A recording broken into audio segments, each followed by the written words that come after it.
ബംഗ്ലാദേശിലെ ഹിന്ദു വേട്ടയ്ക്കെതിരെ ലോകമാസകലം വൻ പ്രതിഷേധം.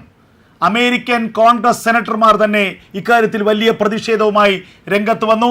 അമേരിക്കൻ സ്റ്റേറ്റ് കോൺഗ്രസിലെ സെനറ്റർമാർ തന്നെ നേരിട്ട് ബംഗ്ലാദേശിലേക്ക് ധാക്കയിലേക്ക് വിളിച്ചിരിക്കുന്നു. മുഹമ്മദ് യൂനിസിനോട് പറഞ്ഞിരിക്കുന്നു, ഈ ഹിന്ദു വേട്ട അവസാനിപ്പിക്കണം. ഇനി ഒരു ഹിന്ദുവിനെതിരെയും ബംഗ്ലാദേശിൽ അതിക്രമങ്ങൾ ഉണ്ടാകരുത്. മതന്യൂനപക്ഷങ്ങൾക്കെതിരെ നടക്കുന്ന അതിക്രമങ്ങൾ അവസാനിപ്പിക്കണം.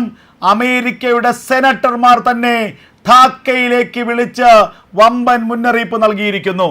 ബംഗ്ലാദേശിലെ ഹിന്ദു വേട്ടയ്ക്കെതിരെ ലോകമാസകലം വൻ പ്രതിഷേധങ്ങൾ ഉടലെടുക്കുകയാണ്. ഹിന്ദുക്കൾക്ക് നേരെ നടക്കുന്ന അതിക്രമങ്ങളിൽ ലോകത്താകമാനം പ്രതിഷേധങ്ങൾ ഉയരുന്നു. കഴിഞ്ഞ ദിവസമാണ് ബ്രിട്ടീഷ് പാർലമെന്റിൽ ഈ വിഷയം ഉന്നയിക്കപ്പെട്ടത്. അതിനു മുൻപ് ഫ്രാൻസിന്റെ സെനറ്റർമാർ ഈ വിഷയം അറിയിച്ചിരിക്കുന്നു.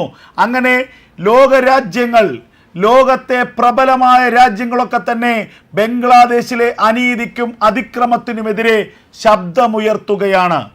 ഇപ്പോൾ ഇതാ ഏറ്റവും പ്രധാനപ്പെട്ട നീക്കം അമേരിക്കയുടെ ഭാഗത്തു നിന്നുണ്ടായിരിക്കുന്നു.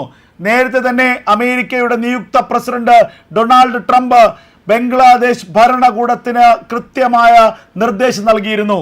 നിങ്ങളുടെ രാജ്യത്ത് നടക്കുന്ന മതന്യൂനപക്ഷങ്ങൾക്കെതിരെയുള്ള വേട്ട അവസാനിപ്പിക്കണം. ഇസ്ലാമിക ഭീകരവാദികളുടെ അഴിഞ്ഞാട്ടം നിയന്ത്രിക്കാൻ, ഇസ്ലാമിക ഭീകരവാദികളെ നിയന്ത്രിച്ചു നിർത്താൻ ബംഗ്ലാദേശ് ഭരണകൂടം തയ്യാറാകണം. വളരെ വ്യക്തമായിരുന്നു അമേരിക്കയുടെ നിലപാട്. ഇന്ത്യയാണ് ഈ വിഷയത്തിൽ ആദ്യമായി ശബ്ദമുയർത്തിയത്. ഇന്ത്യയുടെ അയൽ രാജ്യമാണ്. ഇസ്കോണിന്റെ സന്യാസിമാർ നേരിടുന്ന കടുത്ത അനീതി. ഇസ്കോണിന്റെ സന്യാസിയായ ചിന്മോയ് ദാസ്ജിയെ അറസ്റ്റ് ചെയ്തിരിക്കുന്നു. യാതൊരു കാരണവുമില്ലാതെ ജയിലിൽ അടച്ചിട്ട് മനുഷ്യാവകാശ ധ്വംസനങ്ങൾ നടത്തുന്നു. ഒരു സന്യാസിയല്ല, ഒന്നിലധികം സന്യാസിമാർ അറസ്റ്റ് ചെയ്യുന്നു. ഇസ്കോണിന്റെ സന്യാസിമാർക്ക് ഇന്ത്യയിലേക്കുള്ള പ്രവേശനം വിലക്കുന്നു. അവരെ ഇന്ത്യയിലേക്ക് കടക്കാൻ അനുവദിക്കാതെ ഇമിഗ്രേഷൻ ഉദ്യോഗസ്ഥർ തിരിച്ചയക്കുന്നു. അങ്ങനെ ഹിന്ദുക്കളെ തെരുവുകളിൽ വേട്ടയാടുന്ന കാടത്തമായ നീതിയാണ് ഇപ്പോൾ ബംഗ്ലാദേശിൽ നടപ്പാവുന്നത്. ഇതിനെതിരെ ശക്തമായി പ്രതികരിച്ചത് ഇന്ത്യയാണ്. ഇന്ത്യയിൽ പ്രതികരിച്ചത് ആരാണ്? ഇന്ത്യയിൽ പ്രതികരിച്ചത് കേന്ദ്ര സർക്കാരാണ്. കേന്ദ്ര സർക്കാരും ആർ എസ് എസ് എന്ന പ്രസ്ഥാനവും മാത്രമാണ് ഇന്ത്യയിൽ ബംഗ്ലാദേശിലെ ഹിന്ദു വേട്ടയ്ക്കെതിരെ പ്രതികരിച്ചത്. ഇന്ത്യയിലെ പ്രതിപക്ഷം കമ എന്നൊരക്ഷരം മിണ്ടിയില്ല. രാഹുൽ ഗാന്ധിയുടെ നേതൃത്വത്തിലുള്ള പ്രതിപക്ഷം മുസ്ലിം വേട്ടയ്ക്ക് അനുകൂലമായ നിലപാടാണ് സ്വീകരിച്ചത്. കേരളത്തിൽ ഈ ഹിന്ദു വേട്ടയ്ക്കെതിരെ പ്രതികരിച്ചത് ഒരേ ഒരു പ്രസ്ഥാനമാണ്. ആ പ്രസ്ഥാനത്തിന്റെ പേരാണ് കർമ്മ ന്യൂസ്. ബംഗ്ലാദേശിൽ നടക്കുന്ന മതന്യൂനപക്ഷങ്ങൾക്ക് നേരെയുള്ള വേട്ടയാടലിനെതിരെ ശക്തമായ പ്രതിഷേധമുയർത്തിയ ഒരേ ഒരു മലയാളത്തിലെ ഒരു ന്യൂസ് മാധ്യമം മാത്രമേ ഉള്ളൂ. അത് കർമ്മ ന്യൂസാണ്. ബംഗ്ലാദേശിൽ നടക്കുന്ന അതിക്രമങ്ങളെക്കുറിച്ചുള്ള വാർത്തകൾ നിരന്തരമായി കർമ്മ ന്യൂസ് നൽകി. ബംഗ്ലാദേശിലെ ഓരോ സംഭവ വികാസങ്ങളെയും ഒപ്പിയെടുത്തുകൊണ്ട് അതാത് സമയത്ത് പ്രേക്ഷകർക്ക് നൽകി കർമ്മ ന്യൂസ്. മാധ്യമ പ്രവർത്തനത്തിന്റെ ഉത്തമ ഉദാഹരണമായി കർമ്മ ന്യൂസ് മാറി. ഉത്തരവാദിത്തം ഏറ്റെടുത്തു. ഞങ്ങളുടെ ജോലി ഞങ്ങൾ കൃത്യമായി ചെയ്തു. പക്ഷേ മലയാളത്തിലെ മറ്റു മാധ്യമങ്ങളാകട്ടെ ഒരു പ്രത്യേക മതവിഭാഗം എതിരാകുമെന്ന് കരുതി മലയാളത്തിലെ മുത്തശ്ശി മാധ്യമങ്ങളടക്കം, പ്രബല മാധ്യമങ്ങളടക്കം ബംഗ്ലാദേശിലെ വാർത്തകൾ കാര്യമായി നൽകിയില്ലെന്ന് മാത്രമല്ല, ബംഗ്ലാദേശിലെ ഹിന്ദു വേട്ട കണ്ടില്ലെന്ന് നടിച്ചു. ബംഗ്ലാദേശിലെ ഹിന്ദു വേട്ടയ്ക്കെതിരെ കേരളത്തിൽ നടന്ന വലിയ പ്രതിഷേധങ്ങളുടെ ഒരു വരി വാർത്ത പോലും കൊടുക്കാത്ത മലയാളത്തിലെ മാധ്യമങ്ങളുണ്ട്.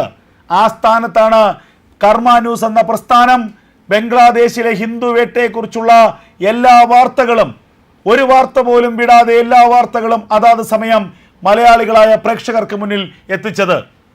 ഇന്ത്യയിലാകട്ടെ കേന്ദ്ര സർക്കാരും RSS എന്ന പ്രസ്ഥാനവും ബംഗ്ലാദേശിലെ ഹിന്ദു വേട്ടയ്ക്കെതിരെ ശക്തമായ നിലപാടെടുത്തു. നരേന്ദ്രമോദിയുടെ നിർദ്ദേശപ്രകാരം വിദേശകാര്യ സെക്രട്ടറി തന്നെ തിങ്കളാഴ്ച ബംഗ്ലാദേശിലേക്ക് പോവുകയാണ്. ബംഗ്ലാദേശിലെത്തി സ്ഥിതിഗതികൾ നിയന്ത്രണ വിധേയമാക്കണമെന്ന് സർക്കാരിനോട് അഭ്യർത്ഥിക്കാൻ. ലോകത്തെമ്പാടും തന്നെ ബംഗ്ലാദേശിലെ മതന്യൂനപക്ഷ വേട്ടയ്ക്കെതിരെ വലിയ പ്രതിഷേധങ്ങൾ ഉയരുന്നുണ്ട്. വലിയ പ്രതികരണങ്ങൾ ഉയരുന്നുണ്ട്. അമേരിക്ക ഇടപെട്ടു, ബ്രിട്ടൻ ഇടപെട്ടു, ഫ്രാൻസ് ഇടപെട്ടു, ലോകത്തുള്ള പ്രബല രാജ്യങ്ങളെല്ലാം തന്നെ ഇടപെട്ടു. എന്നാൽ ഇന്ത്യ എന്ന മഹാരാജ്യത്തിലെ പ്രതിപക്ഷമായ കോൺഗ്രസിന്റെ ഒരു നേതാവ് നാവനക്ക് ഒരു വാക്ക് മിണ്ടിയിട്ടില്ല. കാരണം മതവർഗീയത പറഞ്ഞുകൊണ്ട് അധികാരം പിടിക്കണമെങ്കിൽ അവർക്ക് നാവടച്ചിരുന്നേ പറ്റൂ. ബംഗ്ലാദേശിൽ നടക്കുന്ന ഹിന്ദു വേട്ട കണ്ടില്ലെന്ന് നടിച്ചേ പറ്റൂ.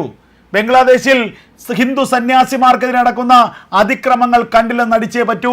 അല്ലാത്ത പക്ഷം അധികാരത്തിലേക്ക് വരാൻ ഒരിക്കലും കഴിയില്ല എന്ന് രാജ്യത്തെ കോൺഗ്രസിനറിയാം, രാഹുൽ ഗാന്ധിക്ക് അറിയാം. ആരെ പറ്റിച്ചാണെങ്കിലും, എന്ത് വർഗീയത പറഞ്ഞാണെങ്കിലും, എന്ത് ധ്രുവീകരണം ഉണ്ടാക്കിയാണെങ്കിലും 4 വോട്ടും 4 സീറ്റും കിട്ടി ഒരിക്കലെങ്കിലും പ്രധാനമന്ത്രി കസേരയിലിരിക്കണമെന്ന ആഗ്രഹം മാത്രമാണ് രാഹുൽ ഗാന്ധിക്കുള്ളത്. ആ ആഗ്രഹം വെച്ച് നടക്കുന്ന രാഹുൽ ഗാന്ധിക്ക് ഒരിക്കലും ബംഗ്ലാദേശിലെ ഹിന്ദുവേട്ട കാണാൻ കഴിയില്ല. ബംഗ്ലാദേശിലെ ഹിന്ദു വംശഹത്യക്കെതിരെ ഒരു വാക്കുരിയാടാൻ കഴിയില്ല. കാരണം ഉരിയാടിയാൽ രാഹുൽ ഗാന്ധിക്ക് ഇന്ത്യ മുന്നണിയിൽ നിന്ന് പുറത്തു പോവേണ്ടി വരും. അല്ലെങ്കിൽ തന്നെ രാഹുൽ ഗാന്ധിയെ ഇന്ത്യ മുന്നണി അംഗീകരിക്കുന്നില്ല. ഇനി ബംഗ്ലാദേശ് വിഷയത്തിൽ ഇടപെട്ടാൽ അതും കൂടി നഷ്ടപ്പെടുമെന്നുള്ളതാണ്. അങ്ങനെ ലോകത്തെ ജനവിഭാഗങ്ങളെല്ലാം ബംഗ്ലാദേശിലെ ഹൈന്ദവ വേട്ടയ്ക്കെതിരെ പ്രതികരിക്കുമ്പോൾ ഇന്ത്യയിലെ കോൺഗ്രസും ഇന്ത്യ മുന്നണിയിലെ പാർട്ടികളുമൊക്കെ നാവടച്ച് മിണ്ടാതിരിക്കുകയാണ്. കേരളത്തിലാകട്ടെ കർമ്മ ന്യൂസ് ഒഴിച്ച് മറ്റാരും തന്നെ കാര്യമായി പ്രതികരിക്കുന്നില്ല. സാംസ്കാരിക നായകളുണ്ട്, അവരൊക്കെ വായ്ക്കകത്ത് പഴവും വെച്ച് വെറുതെ ഇരിക്കുകയാണ്. ഇതാണ് കേരളത്തിലെ അവസ്ഥ.